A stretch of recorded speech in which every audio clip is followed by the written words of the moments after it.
हम्म, start हो गई। बताओ।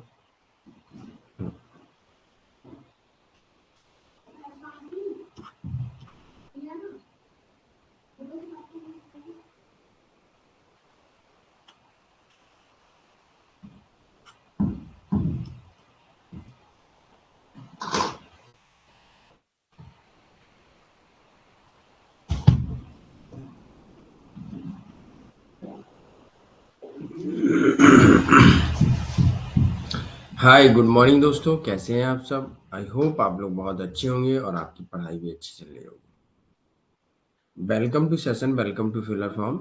मैं अतुल कुमार आप सबका आज के सेशन में स्वागत करता हूं। चलिए, आ जाइए जल्दी से सभी लोग। गुड मॉर्निंग पूजा, गुड मॉर्निंग करिश्मा, गुड मॉर्निंग जय श्री कृष्णा करिश्मा नायक। सभी लोग क्लास में आ जाएंगे और एक बार हाय हेलो लिख देंगे, जिससे कि आपकी अटेंडेंस मार्क हो जाएगी। ओके।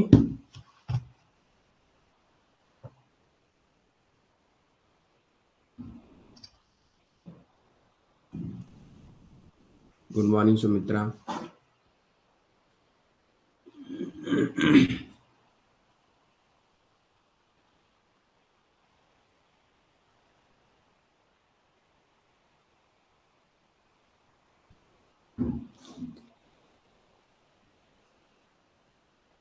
यस करिश्मा, आज यूनिट नंबर 7। आज यूनिट नंबर 7 स्टार्ट होगा, ठीक है। यूनिट 7 स्टार्ट है। Radhe Radhe Guddu.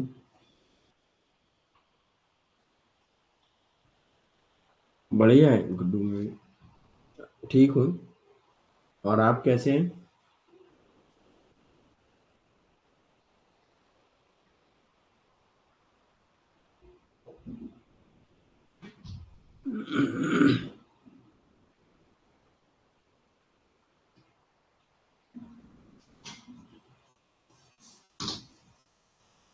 Okay, very good.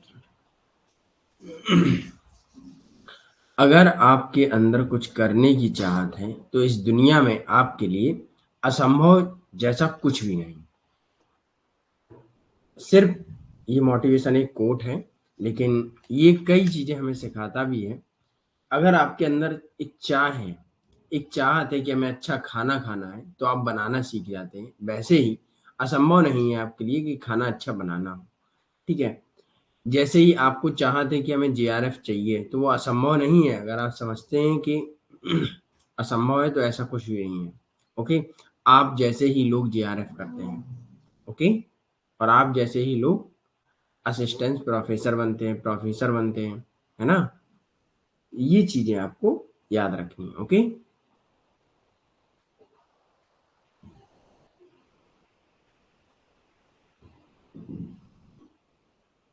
पूजा, यूएसए से हमारे संबंध हो गए थे, है ना।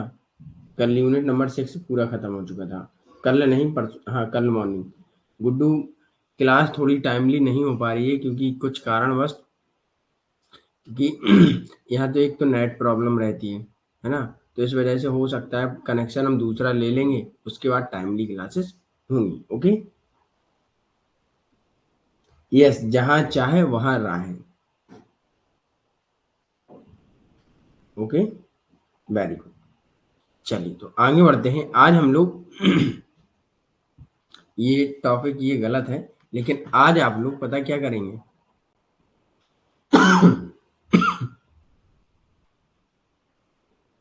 आज हम लोग पढ़ेंगे और आप लोग ये जो भी क्लास पढ़ाई जाए आज, उसके सारे नोट्स बनाएंगे। ओके।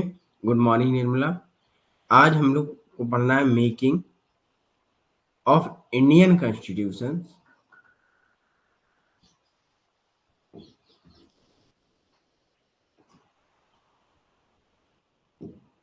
कॉलोनियल कॉलोनियलिज्म, हेरिटेज, भारतीय संविधान एवं उपनिवेशवाद, विरासत, मतलब जो ब्रिटिश सरकार की विरासत है वो हमें दी, वो उसके बारे में हम लोग पढ़ेंगे। तो यहाँ हम लोगों को पढ़ना है कि भाई कौन कौन से एक्ट आए, है ना? ब्रिटिश सरकार ने हमारे साथ क्या किया और कैसे-कैसे व्यापार के साथ-साथ वो हमारी राजनीति में भी एंट्री कर गए। ओके? ये सब हम लोगों को यहाँ देखना है। सिर्फ कहानी के तौर पर आज की क्लास होगी और आपको कुछ इम्पोर्टेंट पॉइंट्स होंगे, वो आपको नोट करने होंगे। ओके? सभी लोग आ गए होंगे, एक बार थम्स अप दीजिए और उसके बाद हम लोग क्लास स्टार्ट करते हैं।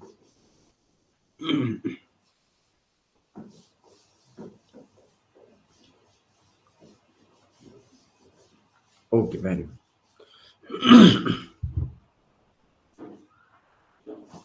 भारत जब स्वतंत्र नहीं था, अर्थात 1600 सेंचुरी से 1600 में ईस्ट इंडिया कंपनी भारत आती है।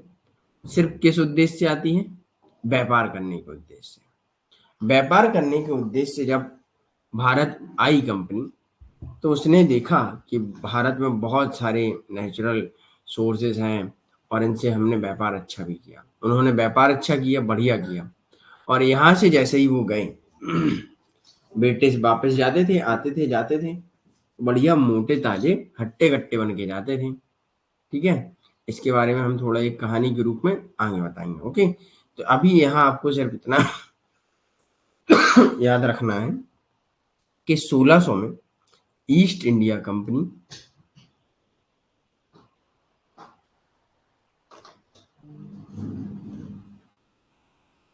आती है, कैम टू इंडिया, और 1858, एक चीज याद रखिएगा, 1858 1858 के बाद ब्रिटिश क्राउन भारत का प्रत्यक्ष नियंत्रण करने लगता है। अर्थात वो सारे क्षेत्रों में, जैसे पॉलिटिकल है, सामाजिक है, सभी क्षेत्रों में वो भारत सरकार में नियंत्रण अपना जमा लेता है। ब्रिटिश क्राउन, रानी, राजा। ओके? तो 1775 में एक चीज और याद रखना है, 1765, ये तो नोट कर लीजिएगा, नहीं आगे भी हम बताएंगे इसे। ठीक है? अब आता है 1765, ये यहाँ होना चाहिए। ओके? 1765 में क्या होता है कि बंगाल, नोट करिएगा, बंगाल, बिहार और उड़ीसा, इन पर राजस्व पर नियंत्रण कर लेता है। मतलब जो टैक्सेशन होगा यही सरकार करेगी। ओके? यहाँ इनके तीनों पर राजस्व पर नियंत्रण कर लेता है। ओके? ये चीज याद रखिएगा, कैसे कर लेता है और क्यों कर लेता है ये भी समझ लीजिएगा। बैटल ऑफ बक्सर आप लोगों ने सुना होगा, सुना है कि नहीं? बैटल ऑफ बक्सर 1764, ब्रिटिश और बंगाल के बीच होता है,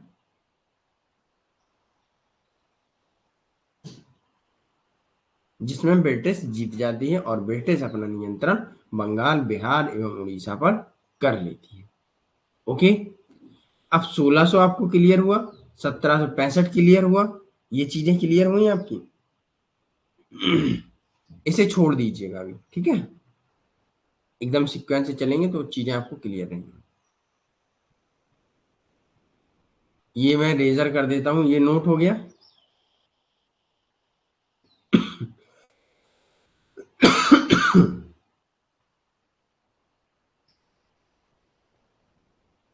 1764, 1764 से 1764 में युद्ध होता है, बैटल ऑफ बक्सर,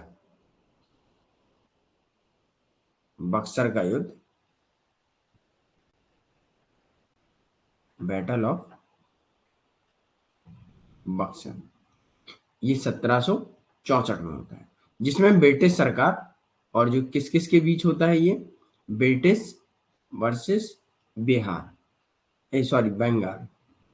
ओके? तो इसमें ब्रिटिश सरकार जीत जाती है और ब्रिटिश सरकार जीतने के बाद 1765 में बंगाल, उड़ीसा एवं बिहार के बीच, बिहार के ऊपर, इन सब के ऊपर राजस्व पर नियंत्रण कर लेती है सरकार। ओके? ये चीज क्लियर हुई। अब आता है सबसे पहले नंबर 1, पॉइंट अब ये यहाँ बना लेना और पॉइंट याद करना, ठीक है।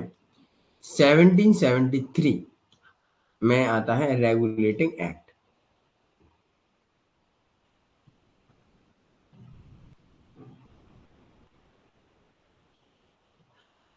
इसे हम लोग कहते हैं हिंदी में विनियमन, रेगुलेट करना, विनियमन अधिनियम। ओके।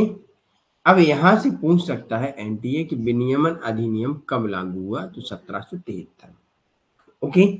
1773 में क्या होता है कि भारत में कंपनी के कार्यों पर नियंत्रण ब्रिटिश सरकार करने लगती है और केंद्रीय प्रशासन की नींव रखती है। इसे थोड़ा समझिएगा। जो हमने आपको स्टार्टिंग में कहानी बता रहे थे वो यहाँ है कहानी, कि भाई जो लोग आए थे ब्रिटिश सरकार से अनुमति देने के, अनुमति लेके कि भारत हम जा रहे हैं व्यापार करने। व्यापार करने आए और इन्होंने देखा कि यहाँ अच्छा खासा मोटा पैसा है। जब भाई कोई भी व्यक्ति है, पैसा मिलेगा फ्री फंड में, बढ़िया से व्यापार उसका चलेगा तो वो मोटा ताजा तो होगा ही। जब वो बाहर गए, 1771 नहीं है, 1773 है। ओके। तो मोटे ताजे होके जाते हैं और ब्रिटिश सरकार के आला अधिकारी जो उच्च अधिकारी हैं, उनकी उन लोगों पर नजर पड़ती है जो भारत व्यापार करने आए थे। जब व्यापार करने आए और मोटे ताजे होके गए तो ब्रिटिश सरकार ने कहा कि भाई ये तो बहुत मोटे ताजे हैं, क्या बात है। तो उन्होंने देखा कि भारत में बहुत पैसा है। तब भारत में पैसा देखा और फिर ब्रिटिश सरकार ने क्या किया कि भारत में कंपनी के कार्यों पर, भारत में जो ब्रिटिश कंपनियां काम कर रही थी, व्यापार का काम कर रही थी भारत में, तो ब्रिटिश सरकार ने उनके ऊपर अपना नियंत्रण जमा लिया। ओके। अब केंद्रीय प्रशासन की नींव भी रख ली। अब क्या हुआ कि कंपनी जो थी, ब्रिटिश कंपनी, वो अब ब्रिटिश सरकार के अंडर रहकर काम करने लगी। पहले क्या होता था, पहले किसी प्रकार का कंपनी सरकार के अंडर रहकर काम नहीं कर रही थी, लेकिन अब सरकार के अंडर रहकर काम करने लगी ब्रिटिश सरकार की। ओके। ये चीज यहां याद रखना है। अब इसमें से कुछ इंपॉर्टेंट पॉइंट पूछे जाते हैं, जैसे कि गवर्नर ऑफ बंगाल किसे बनाया गया सबसे पहले।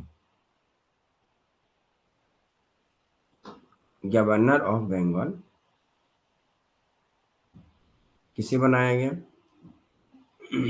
तो इसमें गवर्नर जनरल, मतलब गवर्नर ऑफ बंगाल को चेंज करके गवर्नर ऑफ बंगाल कर दिया, सॉरी गवर्नर जनरल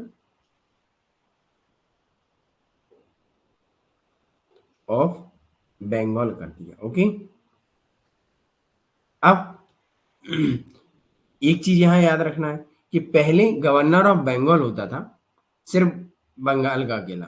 अब governor of Bengal, sorry governor general of Bengal, अब वो तीनों प्रांतों का कर दिया, उड़ीसा, बिहार एवं बंगाल, इन तीनों का कर दिया गया। ओके। इनमें एक इन्होंने एग्जीक्यूटिव काउंसिल भी बनाई।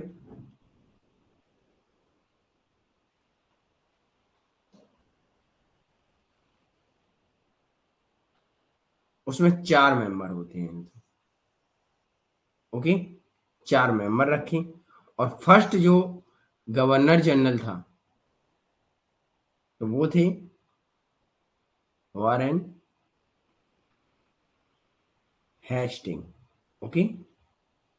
ये भी पूछ सकते हैं, फर्स्ट गवर्नर जनरल कौन था, वॉरेन हेस्टिंग। ओके। ये चीज क्लियर। रॉबर्ट क्लिव नहीं थे, वॉरेन हेस्टिंग थे। ओके। ये चीज याद रखिएगा। ये चीज नोट हो गई आपकी, ठीक है। एक बार थम्स अप दीजिए, उसके बाद हम लोग आगे बढ़ेंगे। क्योंकि यहाँ चीजें समझना बहुत जरूरी है। ओके।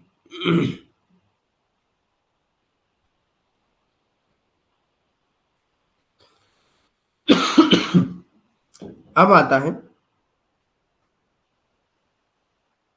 अब इसी में आपका 1773 में रेगुलेटिंग एक्ट के अंडर ही क्या बनता है, कोड ऑफ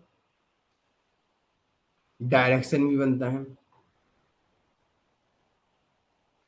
डायरेक्टर्स बनता है, जिसमें 24 मेंबर्स होते हैं। ये चीज याद रखना है।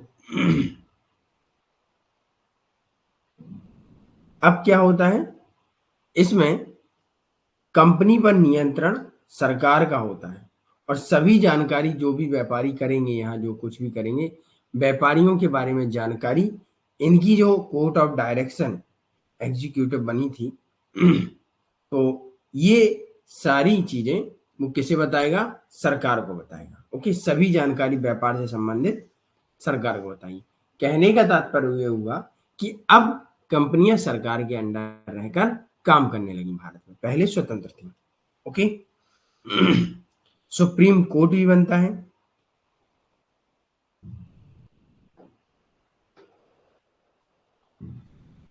कैलकाटा में बनता है, जो 1774 में पहला। ओके, ये आपको पता होना चाहिए। और इसमें फर्स्ट जस्टिस जो थे एलिजा इम्पे। ओके, फर्स्ट जो जस्टिस थे वो एलिजा इम्पे, ELIJAHIMPAY,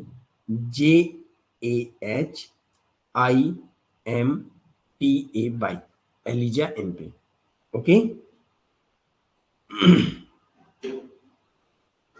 इतनी चीज आपको यहाँ याद रखना है। ये हो गया। अब ये 1773 वाला खत्म।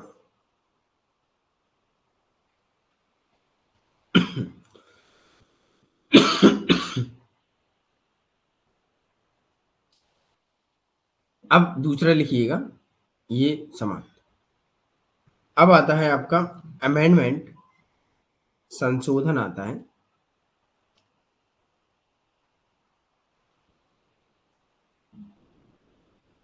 अमेंडिंग एक्ट ऑफ 1781, ये होता है बंदोबस्त कानून या एक्ट ऑफ सेटलमेंट। इसे एक्ट ऑफ सेटलमेंट के रूप से नाम से भी जाना जाता है। ओके, जस्टिस का नाम रिपीट कर दीजिए, एलिजा इम्पे।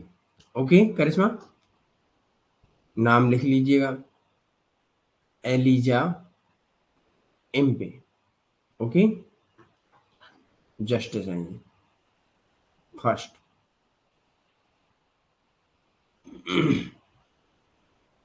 अब जो 1781 में एक एक्ट ऑफ सेटलमेंट आता है, अमेंडमेंट एक्ट आता है, तो इसे बंदोबस्त कानून भी कहा जाता है। इसमें क्या होता है, कहा जाता है जो कोड बना था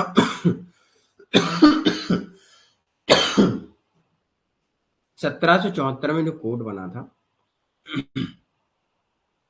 उसमें क्या था कि भाई कानून हुए थे, कानून बने थे, लेकिन न्याय वहां कैसे मिलता था, अंग्रेजों के अनुसार। लेकिन जो 1781 वाला एक्ट ऑफ सेटलमेंट आया, तो इसमें क्या हुआ कि भाई जो भी सेटलमेंट होगा वो कैसे होगा, कलकत्ता कोर्ट कैसे न्याय देगी। अब कैलकटा कोर्ट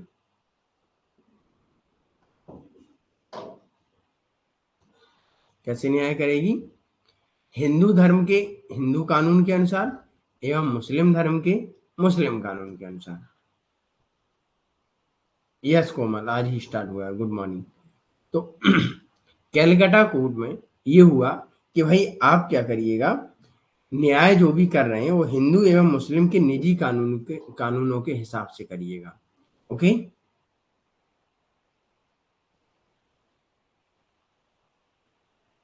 ये क्लियर। सीधी सी बात इतना याद रखिएगा, इस अमेंडमेंट एक्ट में क्या होता था कि हिंदू मुस्लिम के जो न्याय है वो उन्हीं के कानूनों के अनुसार होते थे, लेकिन ऐसा होना गलत था। ओके, तो यहाँ चीजें इतनी ही याद रखनी है, आगे जब करेक्शन होता है उसमें हम लोग चर्चा करेंगे। जब आजाद होते हैं तब उसके बाद फिर कानून आता है कि भाई सभी के लिए न्याय बराबर है।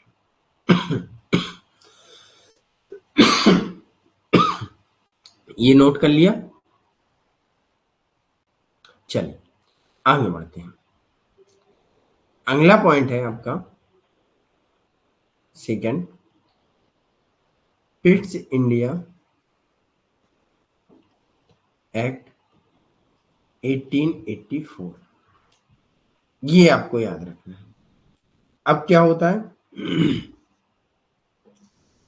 भारत में, पिट्स इंडिया एक्ट में भारत में कंपनी पर पूरा अधिकार, अभी पहले कितना था अधिकार कि बस सिर्फ कंपनी को देख रही थी सरकार, बस और कुछ नहीं कर रही थी। लेकिन यहाँ भारत में जितनी भी कंपनियां थी ब्रिटिश की, उन पर सर्वोच्च अधिकार अब किसका हो गया?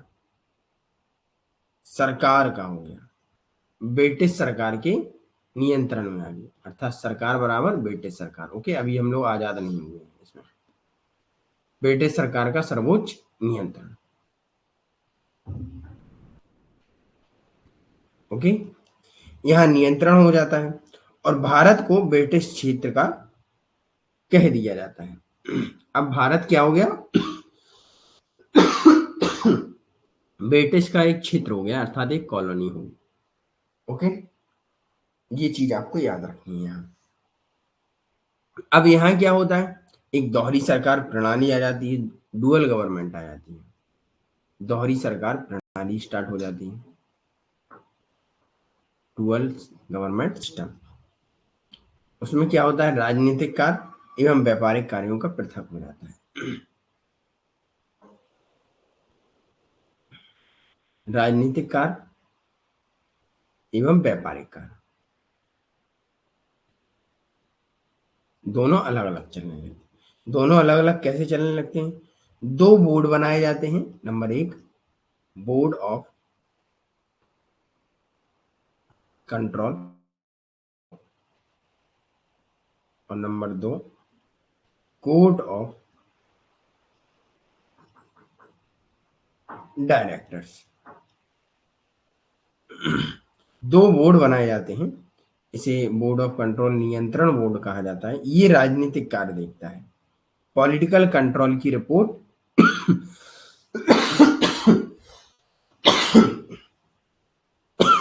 ब्रिटिश गवर्नमेंट को देती है। ओके, और अगला कोर्ट ऑफ डायरेक्शन, ये वाणिज्यिक एवं व्यापारिक मुद्दों को देखती है। ओके, वाणिज्य एवं व्यापारिक मुद्दों को देखती है, इसे निदेशक मंडल कहा जाता है। ओके, गवर्नर जनरल की यहाँ संख्या कितनी हो जाती है? पहले गवर्नर जनरल कितने थे? 4 थे, और यहाँ गवर्नर जनरल कितने हो जाते हैं? 3 हो जाते हैं। ओके, गवर्नर जनरल कितने? 3 मेंबर। ओके, इतनी चीज आपको यहाँ याद रखनी है। ओके, यहाँ तक क्लियर? एक बार थम्स अप दीजिए अगर किसी स्टूडेंट का कोई डाउट हो तो बताइएगा।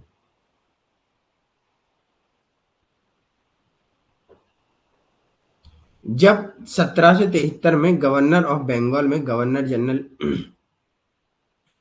जनरल ऑफ बंगाल बनता है, जहां एग्जीक्यूटिव काउंसिल बनती है, वहां 4 मेंबर होते हैं और यहाँ 3 मेंबर होते हैं गवर्नर जनरल में। Okay,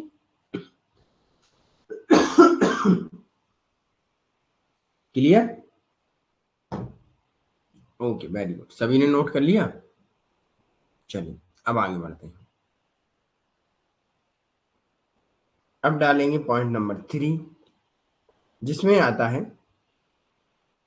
charter act of 1833।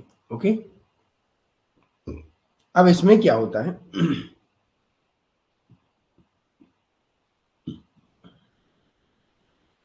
जो ईस्ट इंडिया कंपनी होती है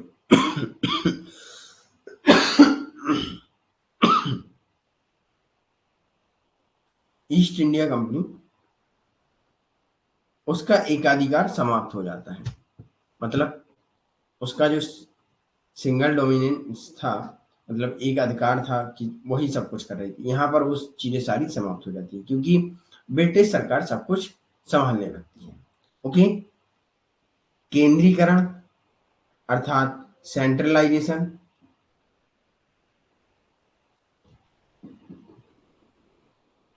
चरम पर आता है, मतलब पीक पर पहुंचता है कि सभी को अब केंद्रीकरण करेंगे, सबको एक साथ लाएंगे और फिर ब्रिटिश सरकार देखेगी सबको। ओके, ये होगी ब्रिटिश सरकार और यहाँ सब इसके अंडर में काम कर रहे हैं। ओके, केंद्रीकरण को इसमें चरम पर लाया जाता है, पीक पर, और यहाँ गवर्नर जनरल ऑफ इंडिया बनाया जाता है।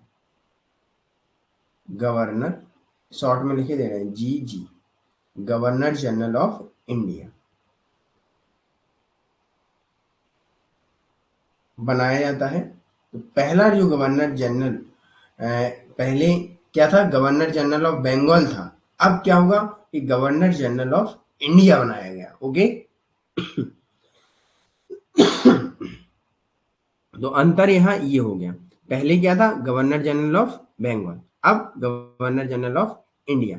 तो first governor general of India कौन थे, तो ये आपको क्वेश्चन पूछा जा सकता है। ओके, तो विलियम बेटिंग। ओके, कौन थे, विलियम बेटिंग। क्लियर, ये चीज याद रखना है। अब ईस्ट इंडिया कंपनी रानी के अंडर रहकर पूरा काम करने लगती। ओके, और इसमें 1873 में ही क्या करते हैं, सिविल सेवा के लिए, सिविल सर्विस के लिए ओपन कंपटीशन रखते हैं, खुली प्रतियोगिता रखते हैं, एवं भारतीयों को भी इसमें प्रवास दिया जाता है, भारतीयों को भी एंट्री देने के लिए कहा जाता है। ओके, कि भारतीय भी आ सकते हैं। अब क्यों आ सकते हैं, इसका कारण किसी को पता है, बताइए, भारतीयों को उन्होंने क्यों लिया?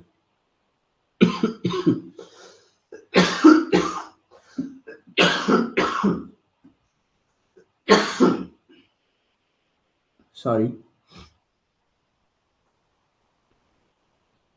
बताइए।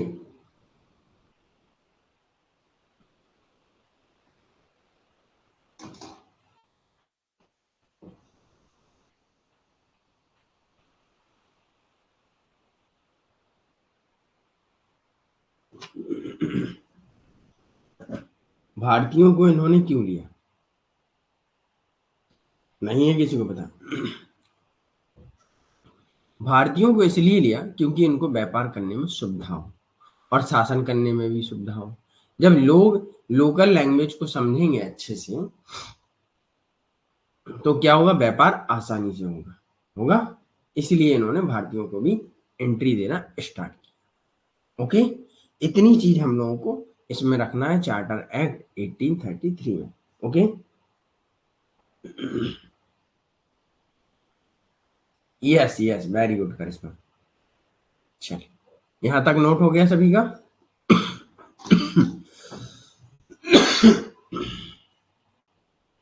चलिए अब आगे बढ़ते हैं। 4 पॉइंट, चार्टर एक्ट ऑफ 1853। अब 1853 आता है और इसमें एक संसद बनी, पार्लियामेंट बनाई जाती है, जिसमें क्या होता है, विधायी,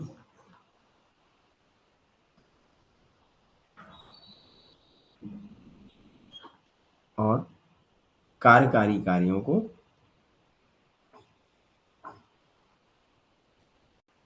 सीमांकन किया जाता है कि अब अलग अलग होंगे, किसको क्या करना है उसके लिए अलग अलग किए जाते हैं। ओके, और भारतीय केंद्रीय विधान परिषद बनती है।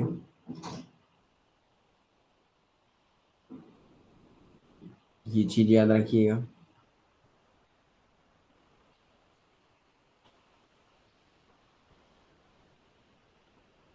अब ये नई परिषद बनती है और इसमें नए पार्षद, इन्हें नए पार्षद भी कहा जाता है। इसमें 6 सदस्य होते हैं। ये सुझाव देती है, सुझाव देने की शक्ति दी जाती है कि भारत भारत की केंद्रीय विधान परिषद बनती है और ये ब्रिटिश सरकार को सुझाव देती है कि कैसे कैसे होना चाहिए। Okay. Governor general executive council भी बनती है। गवर्नर जनरल एग्जीक्यूटिव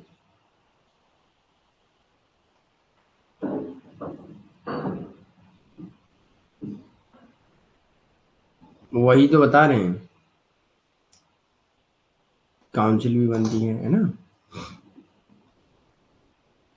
इसमें एक लॉ मेंबर होता है, अब जो कानूनों को देखेगा। ओके।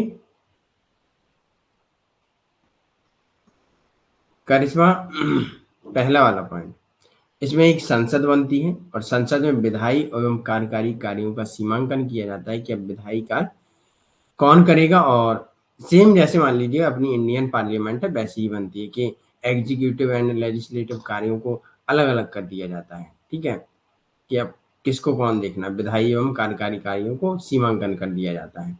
और एक भारतीय केंद्रीय विधान परिषद भी बनाई जाती है जिसमें 6 मेंबर होते हैं, 6 मेंबर, जो सलाह देने का काम करते हैं। और अगला पॉइंट है गवर्नर जनरल एग्जीक्यूटिव काउंसिल भी बनती है जिसमें एक लॉ मेंबर होता है। ओके।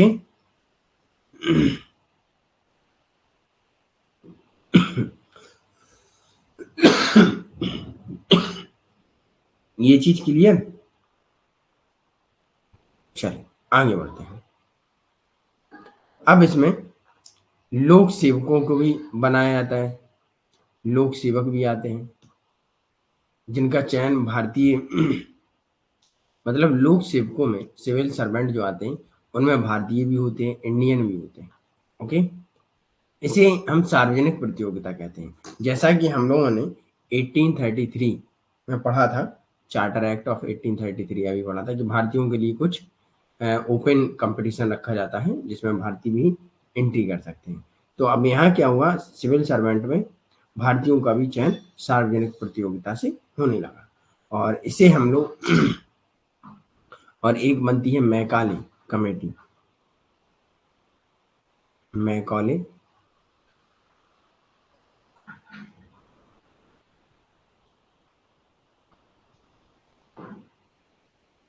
कमेटी बनती है 1854। ओके। ये कमेटी बनती है और इसमें कहा जाता है कि कंपनी एक निश्चित अवधि के लिए प्रशासन नहीं करेगी बल्कि केवल तब तक प्रशासित करेगी जब तक कि ब्रिटिश संसद इसके लिए प्रावधान करेगी। अब इस कमेटी द्वारा कह दिया जाता है कि जो भारत में ब्रिटिश कंपनियां शासन कर रही थी या अपना प्रशासन जमाए हुए थी, तो उन्होंने कहा कि अब कंपनी क्या करेगी, निश्चित समय तक या निश्चित अवधि तक प्रशासन नहीं करेगी। जब तक करेगी जब तक ब्रिटिश सरकार उनसे संतुष्ट है। जिस दिन ब्रिटिश सरकार या संसद इसके लिए आपको मना कर देगी उस दिन आपको बंद करना पड़ेगा। ओके, इतना इसमें कहा जाता है। क्लियर।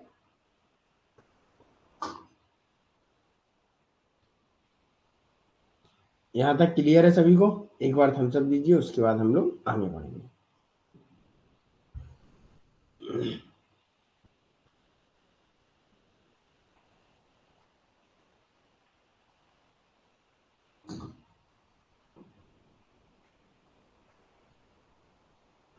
भाई समझ में आया कि नहीं आया?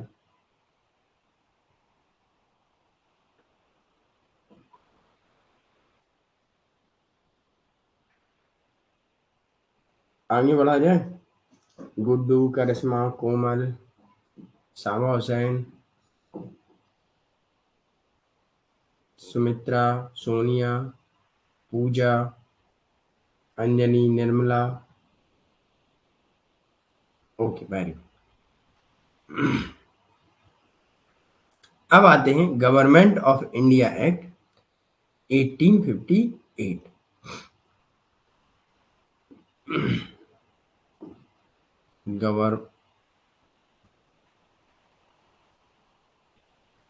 गवर्नमेंट ऑफ इंडिया एक्ट 1858, इसे हम लोग क्या कहते हैं, मैंने स्टार्टिंग में बताया था, क्राउन रूल भी कहा जाता है।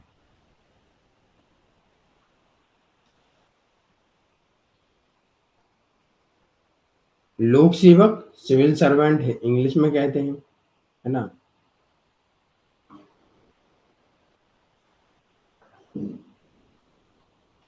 और किस नाम से जाना जाता है? सिविल सर्वेंट कहा जाता है, सिविल कर्मचारी कह दीजिएगा। ओके, ये 5 नंबर पॉइंट है। इसमें क्या होता है, क्राउन रूल, राजा का शासन होता है। और इसमें क्या कि सिपाही विद्रोह अगर 1857 की प्रक्रिया के रूप में स्थापित प्रथम स्वतंत्रता संग्राम अधिनियम जो था, सिपाही विद्रोह आप लोग जानते होंगे 1857 में होता है, और ईस्ट इंडिया कंपनी को हटाया जाता है। जो सैनिक विद्रोह होता है उसमें ईस्ट इंडिया कंपनी को हटाया जाता है और ब्रिटिश गवर्नमेंट आती है। ब्रिटिश गवर्नमेंट आई और ब्रिटिश गवर्नमेंट क्या करती है, भारत के लिए लॉ बनाती है। ब्रिटिश गवर्नमेंट आती है, भारत के लिए लॉ बनाती है।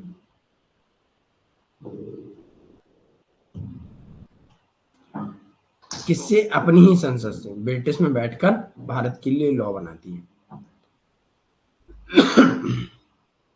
भारत के राज्य सचिव का सृजन, जो ब्रिटिश संसद में, संसद के लिए उत्तरदायी था, एक राज्य सचिव भी बनाया जाता है, जो क्या करेगा, भारत का प्रतिनिधि होगा और जो ब्रिटिश सरकार में, ब्रिटिश में अपना प्रतिनिधित्व करेगा इंडिया का। ओके, अब इसमें पहला वायसराय भी बनाया जाता है। और इसमें एक चीज और कही जाती है, इसे हम रेजर कर रहे हैं, कि भारत की अच्छी सरकार के लिए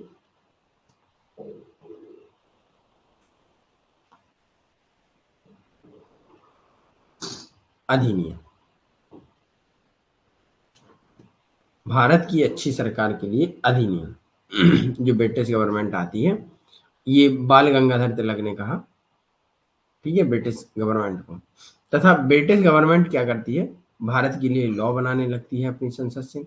और पहला वायसराय, फर्स्ट वायसराय जो आते हैं,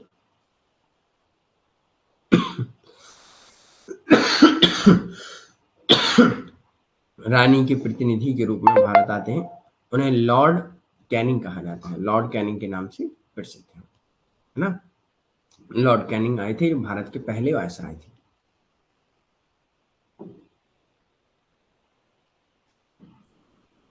एवं राज्य सचिव की भी स्थापना की जाती है। तो राज्य सचिव कौन था, ये भी आपको याद रखना है, वो लॉर्ड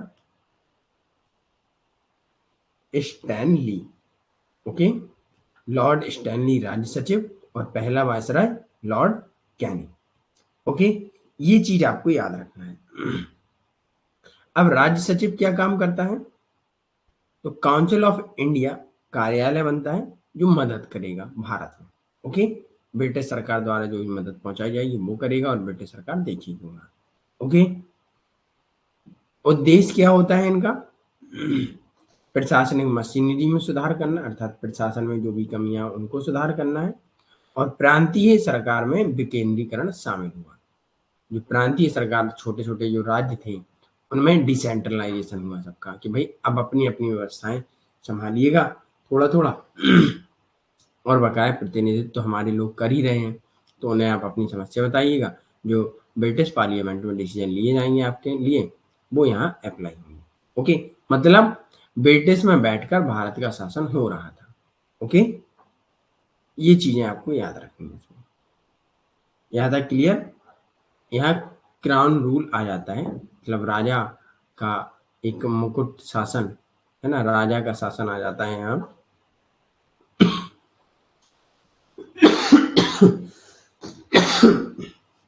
लॉर्ड स्टैनहिल नहीं है, लॉर्ड स्टैनली। ये इंडिया के नहीं थे, ओके। ये सब ब्रिटिश से थे, ब्रिटिश से थे, लेकिन भारत का वहां प्रतिनिधित्व करते थे, ओके। यहां तक क्लियर? आगे बढ़ा जाए।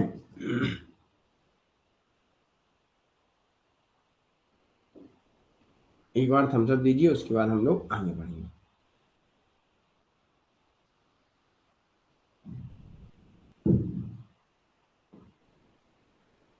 ओके, नोट करते रहना, इसके नोट्स आपको नहीं मिलेंगे, है ना। कुछ चीजें आप लोग नोट नहीं करते हैं, इस वजह से इसके अब आपको नोट्स नहीं मिलेंगे।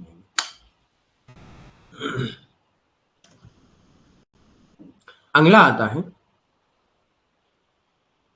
इंडियन काउंसिल्स एक्ट 1909, भारतीय परिषद अधिनियम 1909, ओके। ये तो आप लोगों को पता ही होगा, है ना। अब इसमें राज्य सचिव किसे बनाया जाता है? Morley Minto. इसे मॉर्ले मिंटो सुधार भी कहा जाता है, ओके। ये चीज याद रखिएगा, मॉर्ले मिंटो सुधार कब आया? 1909 में, ठीक है। ये भारत के वायसराय थे मॉर्ले मिंटो। इसमें क्या होता है? केंद्रीय एवं प्रांतीय दोनों विधान परिषदों में सांसदों सॉरी सदस्यों का विस्तार किया जाता है। इसमें भारत भी शामिल होता है, ओके। केंद्रीय व प्रांतीय सदस्यों का विस्तार होता है।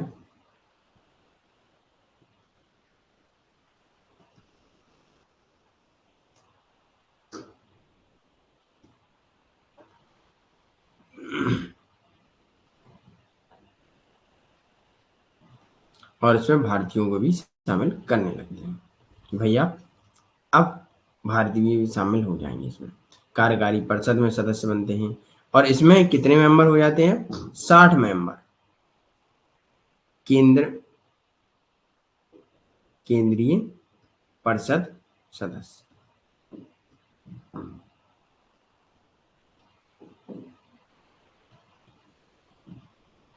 ओके। 60 मेंबर हो जाते हैं इसमें, ये चीज याद रखिए।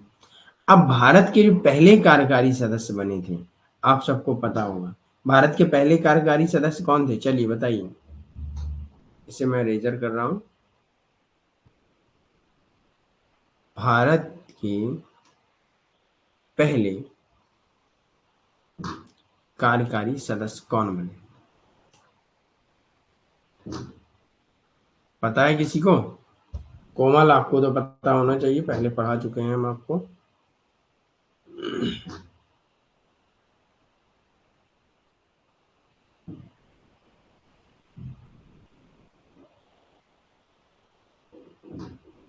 कार्यकारी सदस्य, विधि सदस्य कौन थे?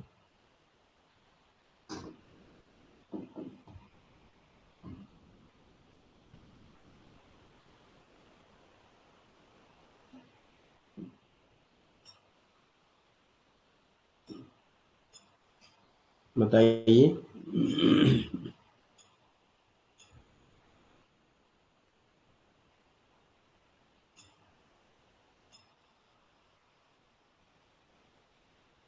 नहीं, रॉन्ग आंसर। और किसी को पता है? Nirmala wrong. SP Sinha. SP Sinha का नाम सुना है?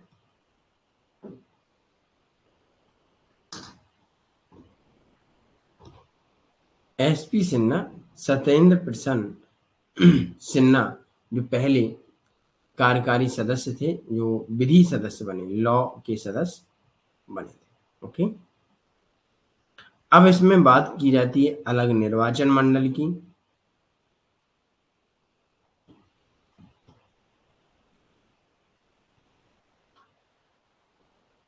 अलग निर्वाचक मंडल को मंजूरी दी जाती है कि क्या होगा इस अलग निर्वाचन मंडल में, कि भाई मुसलमानों के लिए सांप्रदायिक प्रतिनिधित्व की निंदनीय प्रणाली को पेश किया। अब ये पता क्या किया इन्होंने इसमें मौलिक मिनटों में, फूट डालो राज करो, डिवाइड एंड रूल का खेल खेला उन्होंने। कार्यकारी सदस्य का इंग्लिश क्या है? कार्यकारी एग्जीक्यूटिव मेंबर बनाया जाता है इनको। ओके, ये चीज याद रख लीजिएगा बस। अब इसमें एक सेपरेशन निर्वाचक मंडल बनाया जाता है, एक अलग से मैं जो वोटिंग वाला सिस्टम होगा उसे बना दिया जाएगा। अब इसमें क्या किया जाएगा कि मुस्लिम जो होगा मुस्लिम का सपोर्ट करे, हिंदू हिंदू का सपोर्ट करे, डिवाइड एंड रूल खेल खेला। मतलब अब इन्होंने एक राजनीति खेली यहाँ, ठीक है, गवर्नमेंट ने। किस गवर्नमेंट ने? ब्रिटिश गवर्नमेंट ने। ओके, तो लॉर्ड मिंटो को ही क्या कहा जाता है? लॉर्ड मिंटो को कहा जाता है सांप्रदायिक मतलब अर्थात धर्म आधारित निर्वाचक मंडल के जनक। सांप्रदायिक निर्वाचक के जनक। ओके, ये चीज याद रखना है इसमें। अब इसमें ये नोट हो गया, ये नोट कर लिया, एक बार थम्स अप दीजिए।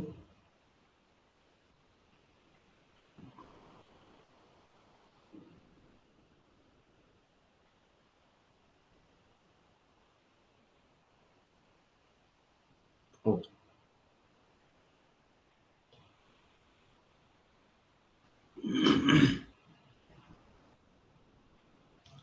प्रेसिडेंट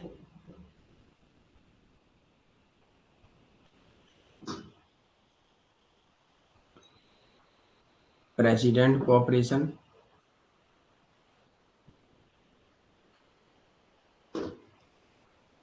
इसमें चैम्बर ऑफ कॉमर्स, विश्वविद्यालयों में जमींदारों के लिए अलग प्रतिनिधित्व का प्रावधान किया गया। यूनिवर्सिटीज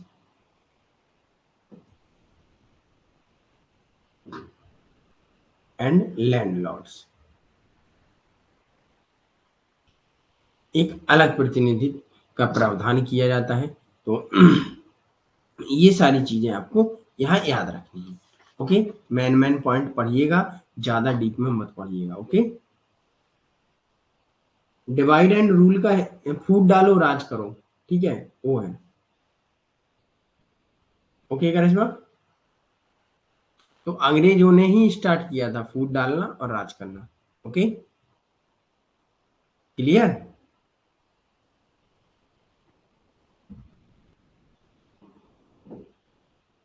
अब यहाँ आपकी अगला है गवर्नमेंट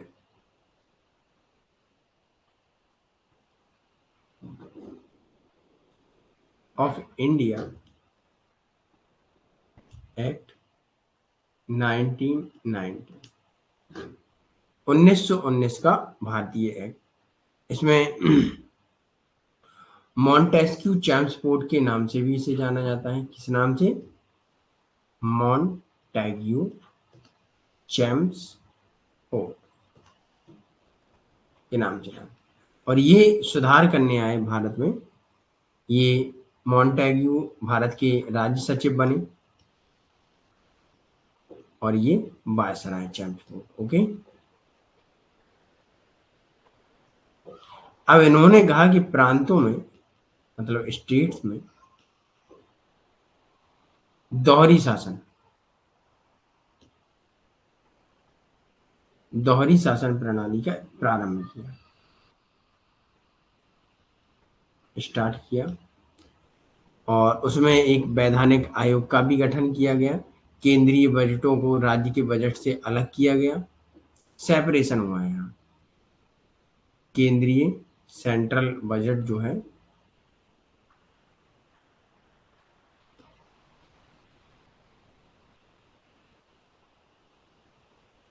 राज्यों के बजट से भी अलग किया।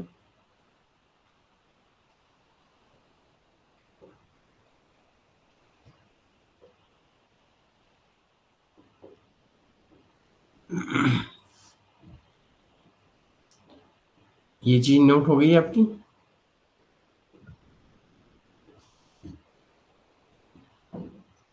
चल, यहाँ केंद्र में द्विसदनात्मक व्यवस्था भी स्टार्ट की गई।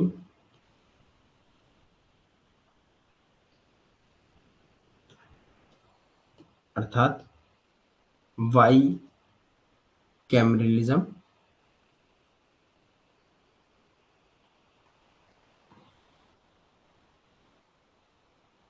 ऑफ सेंटर,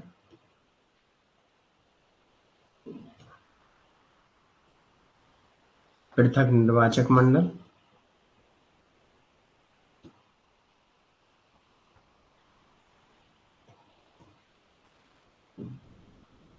सिखों, ईसाइयों एवं भारतीयों तक किया। भाई अब सेपरेशन ऑफ वोटिंग सिस्टम जो उन्होंने स्थापित किया, तो उसमें क्या हुआ, हर धर्म के लोग अपने अपने धर्मों से मतलब वोट डालिएगा, जो भी जो कुछ करना है, तो वो सबको अलग अलग कर दिया गया। ओके, द्विसदनी विधायिका और प्रत्यक्ष चुनाव की शुरुआत की गई, है ना। प्रत्यक्ष चुनाव, सीमित संख्या में लोगों को मतदान का अधिकार, लिमिटेड हो किया गया था यहाँ, कुछ ही लोगों को वोट देने का अधिकार, लिमिटेड वोट राइट।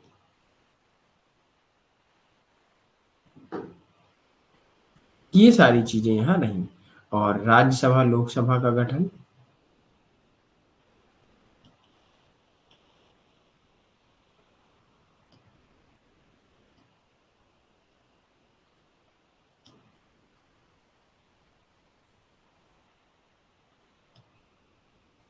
1926 में केंद्रीय लोक सेवा आयोग बनता है यहाँ,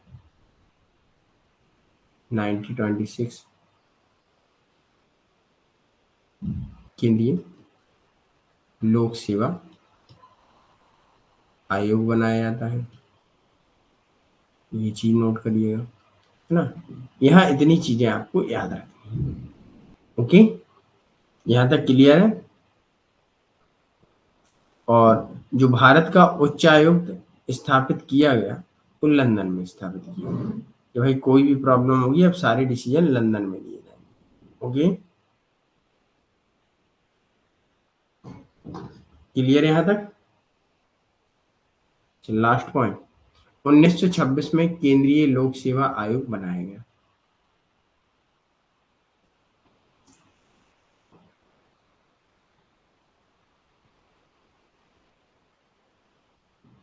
यहाँ मेन पॉइंट आपको याद करना है और ज़्यादा नहीं करना है।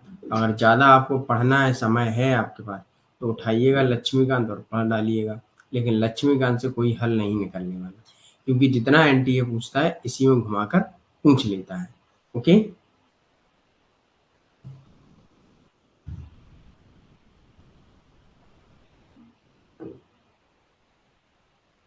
अब दो पॉइंट हमारे रह जाते हैं, government of India act 1935 35 and India independence act 1947। Okay,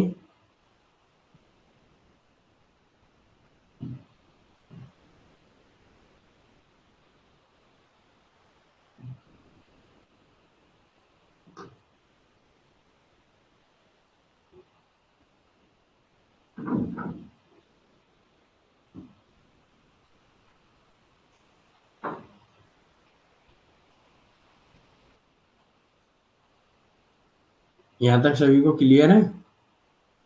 चलिए, अगर आप किसी भी स्टूडेंट का कोई डाउट हो तो पूछ सकता है।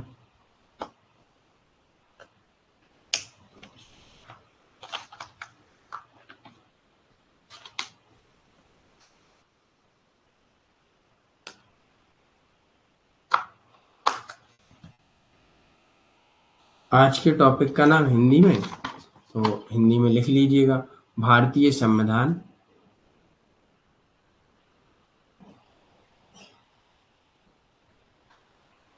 उपनिवेशवाद हिरासत। ओके, भारतीय संविधान एवं उपनिवेशवाद विरासत। ओके, इतनी चीज आपको याद रखनी है। ओके, क्लास 8 PM होगा, इसके लिए हम बता देंगे आपको ऑलरेडी। ओके, चलिए, thank you for today session watch and most welcome. मिलते हैं हम लोग कल या फिर शाम के, जो भी होगा हम बता देंगे आपको। Okay, thank you.